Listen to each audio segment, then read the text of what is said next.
Hello friends, welcome back to our channel. Friends, ఈ వీడియోలో మనం తెలంగాణలో 50,000 ఉద్యోగాల భర్తీకి సంబంధించి ఈరోజు క్యాబినెట్లో చర్చించినటువంటి అంశాలపైన అప్డేట్స్ అయితే రావడం జరిగింది. సో వాటి గురించి ఈ వీడియోలో అయితే చూద్దాం. చూసే ప్రతి ఒక్కరు వీడియోని ఖచ్చితంగా లైక్ చేయండి. ఇది ఎవరికైతే యూజ్ ఉంటుందో వారికి షేర్ చేయండి. ఫ్రెండ్స్, ఇక్కడ ఇన్ఫర్మేషన్ కనుక చూసినట్లయితే మనకు ఉద్యోగాల భర్తీపై ఎటు తేల్చని క్యాబినెట్ అంటూ మనకు న్యూస్ చూడవచ్చు. సో మనకు ఉద్యోగాల భర్తీకి సంబంధించి రెండో రోజు కూడా మనకు క్యాబినెట్ సమావేశం అయితే జరిగింది. సో దానికి సంబంధించి ఎటు తేల్చలేదంటే ఇక్కడ ఒక న్యూస్ అయితే స్క్రోల్ అవుతుంది. ఆల్రెడీ అధికారులు లెక్కలు ఇచ్చినా కూడా నిర్ణయం తీసుకొని సీఎం కేసీఆర్ అంటూ చూడవచ్చు. అంటే మనకు వివిధ డిపార్ట్మెంట్లో ఉన్నటువంటి కాళ్ళ వివరాలకు సంబంధించి అధికారులు ప్రభుత్వానికి ఆ వివరాలు ఇచ్చినా కూడా సీఎం ఎటువంటి నిర్ణయం తీసుకోలేదంటే ఇక్కడ ఒక న్యూస్ అయితే స్క్రోల్ అవుతుంది. దానికి గల కారణాలు కనుక మనం చూసినట్లయితే ఒకటి వచ్చేసి వీళ్ళు చెప్తున్నటువంటి కారణాలు జిల్లాల కేడర్ విభజన జరగాలంటూ కొత్త సాకు చెప్పినటువంటి సర్కారు.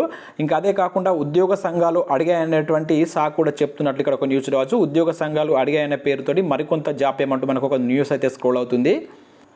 మనకు వేటు న్యూస్లో వచ్చినటువంటి న్యూస్ కనుక చూసినట్లయితే ఐదు రోజుల్లోగా ఖాళీల వివరాలు ఇవ్వాలంటే ఒక న్యూస్ రావచ్చు. ప్రభుత్వ ఉద్యోగాల ఖాళీల పూర్తి సమాచారాన్ని అన్ని విభాగాల నుంచి సేకరించి 5 రోజుల్లోగా ప్రభుత్వానికి సమర్పించాలని అధికారులను కేబినెట్ ఆదేశించినట్లు ఒక న్యూస్ అయితే రావడం జరిగింది.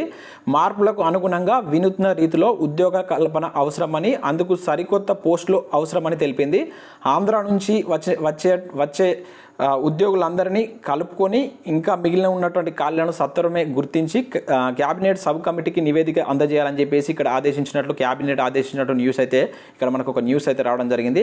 అయితే ఇక్కడ న్యూస్ ఏంటంటే మనకు ఆంధ్రాలో తెలంగాణకు సంబంధించినటువంటి కొంతమంది ఉద్యోగులు అయితే పనిచేస్తున్నారు. ఒక 260 మంది పనిచేస్తున్నారు. సో వారిని కూడా తెలంగాణకు తీసుకువచ్చి ఇక్కడ సర్దుబాటు చేయాలని చెప్పేసి అయితే క్యాబినెట్ ఇక్కడ ఆదేశించినట్టు ఒక న్యూస్ రావచ్చు. దీనికి సంబంధించి నేను మనకు ఉద్యోగ సంఘాలు కూడా ప్రభుత్వాన్ని అయితే అడగడం జరిగింది. అదొక కారణం చెప్తున్నారు. ఇంకొకటి ఏంటంటే జిల్లాలు జోన్ల వారీగా ఉద్యోగుల యొక్క విభజన జరగాలి. అలా జరిగిన తర్వాత అక్కడ ఉండేటువంటి ఖాళీల అనుగుణంగా లిస్ట్ అనేటువంటి సబ్ కమిటీకి ఇవ్వాలని చెప్పేసి ఇక్కడ మనకు క్యాబినెట్ ఆదేశించినట్టు న్యూస్ అయితే రావడం జరిగింది. చూద్దాం, దీనికి సంబంధించి మరికొంత టైం అయితే పట్టేటువంటి అవకాశం అయితే కనబడుతుంది. 5 రోజుల్లోగా వివరాలు ఇవ్వాలని చెప్పి చెప్తున్నారు. కాకపోతే ఇది ఇంకా టైం పట్టేటువంటి అవకాశాలు అయితే ఉన్నాయి.